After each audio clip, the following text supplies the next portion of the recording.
बस आप चुपचाप नाम जप करते रहिए। तो सच्ची कहते हैं वृंदावन में बैठे 100 के 100% में 1% भी इच्छा नहीं कि हमारी किडनी ठीक हो जाए। इससे बड़ा साक्षी हम नहीं दे सकते, क्योंकि वृंदावन हमारा प्राण सर्वस्व जीवन है। कई लोग ऐसे आए कि मैं डिप्रेशन में था, जब से प्रवचन सुना राधा राधा जपा सब खत्म हो गया। बाहर से सुनकर राधा राधा खत्म हो जाए, अगर आपको कहीं ऐसा है इसका मतलब आप बात ही नहीं सुन रहे, नाम ही नहीं जप रहे। अगर आप मान ले तो निर्विघ्न आपका समय जाने लगेगा। 24 घंटे में एक बार आपकी कुटिया में ताली या मंजीरा बजना चाहिए और जोर से नाम होना चाहिए, राधा राधा या राधा वल्लभ श्री हरिवंश, या जो और अन्य उपासना वाले हैं अपने उपास्य देव का नाम कीर्तन। नाम का विस्मरण होना मृत्यु समझे उपासक। नाम को पकड़ लीजिए। कह रहे अवशेषानाप यन्नाम कीर्तते सर्व पातकै, कोई भी अपराध कोई भी पाप नहीं बचेगा, नाम सबका नाश कर देगा। बस जपते रहिए। जैसे सिंह के सामने दहाड़ में न हिरन टिकता है न कोई भेड़िया टिकता है, सब भागते नजर आते हैं, ऐसे ही राधा राधा राधा तो अपराध पाप दुर्वासना सब भाग जाती है हृदय से, हृदय निर्मल हो जाता है। पर निरंतर दीर्घ काल, श्री पातंजलि जी कह रहे सातु दीर्घ काल निरंतर सत्कार सेवितो दृढ़ भूमि, आदर सहित दीर्घ काल तक निरंतर जपा जाए। यदि कहीं भावपूर्वक नाम जपा जाए तो बहुत जल्दी नाम का प्रकाश हो जाए। पर भावनाओं तो चिंता मत करना, भाव कुभाव अनखालसहु नाम जपत मंगल दिस दसहु। पर यहां कहने यदि भावपूर्वक जपा जाए तो आंसू निकलने लगेंगे, राधा राधा राधा, और रोने का मन होगा। ऐसा आपसे पूछा जाए क्यों रो रहे हैं तो आपके पास कोई उत्तर नहीं होगा कि मुझे कुछ याद आ रहा है या किसी या कुछ नहीं, आप उत्तर नहीं दे पाएंगे, बस आंसू चल रहे हैं। सर्वोत्तम साधना नाम की, जैसे धातु को शुद्ध करने के लिए अग्नि में डाला जाता है, जलाकर मल रहित कर देती है, ऐसे नाम से एक अग्नि पैदा होती है, साधक उसको सहे। जब अग्नि जैसे होती तो ताप होता है, ऐसे नाम जपने से हृदय में एक जलन पैदा होगी जो तुम्हारी दुर्वासनाएं छुपी हुई उनको भस्म करेगी। उस समय आप विचलित मत होइएगा, गंभीर धैर्य पूर्वक उस ताप को सह लीजिएगा। विश्वास कीजिए अनंत जन्मों की जलन मिट जाएगी अगर सह गए। अगर मनुष्य नाम के बल से इस जलन को सह जाए तो फिर नरक यंत्रणा, मां के गर्भ में जाना, ये सब खत्म हो जाएगा। देखो हम बड़े बड़े कष्ट सहने के लिए तैयार हो जाते हैं जब हमें पता हो जाता है कि अब हमको ऑपरेशन करवाना ही पड़ेगा। अब फिर राजी हो जाते हैं, पैसा दे देते हैं, दस्तखत कर देते हैं कि यदि हम मर जाएं तो आपका कोई दोष नहीं। क्यों? अब वो पीड़ा हटानी है।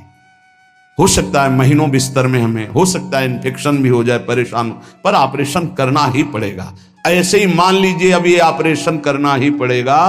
जन्म जन्मांतरों से हमारा भव रोग बढ़ चुका है, अब ऑपरेशन के लिए तैयार हो जाइए। ऑपरेशन के लिए तैयार क्या होता है? चीड़ा फाड़ा जो लगेगा, सुन्न का सुई लगेगा, बड़ा कष्ट सहना पड़ेगा, महीनों बिस्तर में पड़े रहना पड़ेगा, पर हम वो करेंगे अब, क्योंकि इस रोग से निवृत्त होना है।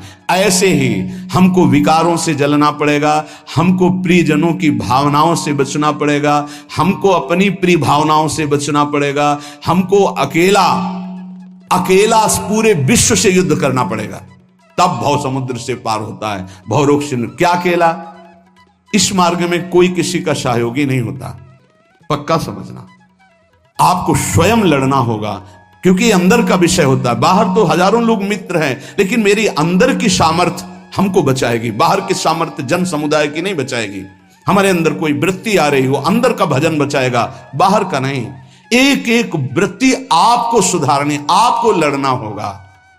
पर आप अगर निश्चय कर ले तो आप लड़ सकते हैं, क्योंकि आप हरि के अंश हैं, आप में सब सामर्थ्य है। देखो लगता है कि एक सुई लगती है तो लगता है हम नहीं सह पाएंगे, भारी से भारी जब कष्ट आए तो सब कोई सह जाता है। ऐसे जीवन में सबके कष्ट आते हैं। बहुत सामर्थ्य है आप में, आप बहुत कुछ सह सकते हैं, आप टूटिएगा नहीं। जैसे प्रलयाग्नि प्रकट होती है तो सबको भस्म कर देती है, ईंट आदि सब द्रवित हो जाते हैं, सब कुछ द्रवित, भयंकर अग्नि में सब द्रवित हो जाते हैं, सब राख हो जाते हैं। ऐसे कह रहे हैं जब नाम जपते जपते तुम्हारी नाम में रुचि हो जाएगी तो युग युगांतर से जो तुम्हारे पाप के संस्कार अंदर हैं, एक दिन के हैं, एक दिन के हो तो खत्म हो जाएं, युग युगांतर से वो अंदर नाम अग्नि पैदा करेगा कि सब भस्म हो जाएंगे। बस आप चुपचाप नाम जप करते रहिए, गोविंद गोविंद कृष्ण कृष्ण हरि हरि।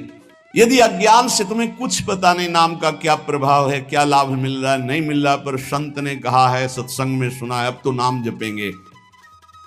पुण्य श्लोक भगवान श्री हरि का नाम, प्रियाजू का नाम आप जपने लगे, आपका मंगल हो जाएगा। सच्ची मानिए, यदि आप चाहेंगे नाम जप से तो रोग को मिटा देंगे, चाहेंगे तो। पूरे धन्वंतरी जी ने आयुर्वेद का शोध करके देखा तो जो औषधियों में शक्ति पाई गई उससे लाखों गुना बढ़ करके रोग मिटाने की शक्ति भगवान के नाम में पाई गई। जैसे किसी वैज्ञानिक कैंसर के विशेषज्ञ जब उन्होंने सरकार की बात सुनी कि दतून करते हैं ऐसे, तो उन्होंने कहा इसका विज्ञान सपोर्ट नहीं करता है, क्योंकि विज्ञान प्राकृतिक बुद्धि का सपोर्ट करता है। भजन बल से वो किसी के रोग नष्ट नहीं करते थे, बहुत दैन्यता से वो रोग, तो दया आ गई, करुणा आ गई, उस रोग को अपने ऊपर ले लिया और उसके रोग की निवृत्ति कर दी। जैसे भाई जी को करुणा आई, राधा बाबा के रोग को अपने ऊपर ले लिया, उनको रोग की निवृत्ति कर दी। ऐसे महापुरुष जन कर नाम से वो अपने रोग नहीं मिटा सकते थे क्या? अपना पैर कटवा लिया, अपना नहीं करते, क्योंकि लिया है उन्होंने, स्वीकार। यही तो संत महापुरुषों की महिमा गाई गई है कि वो दूसरों के लिए अपने कष्ट को बढ़ा देते हैं और उनको पता नहीं है, उनको पता भी नहीं चल। राधा बाबा को तो श्री कृष्ण चंद्र जी ने कहा कि जो भाई जी महीनों से अस्पताल में पड़े, ठीक नहीं हो रहे, वो आपका प्रारब्ध भोग रहे।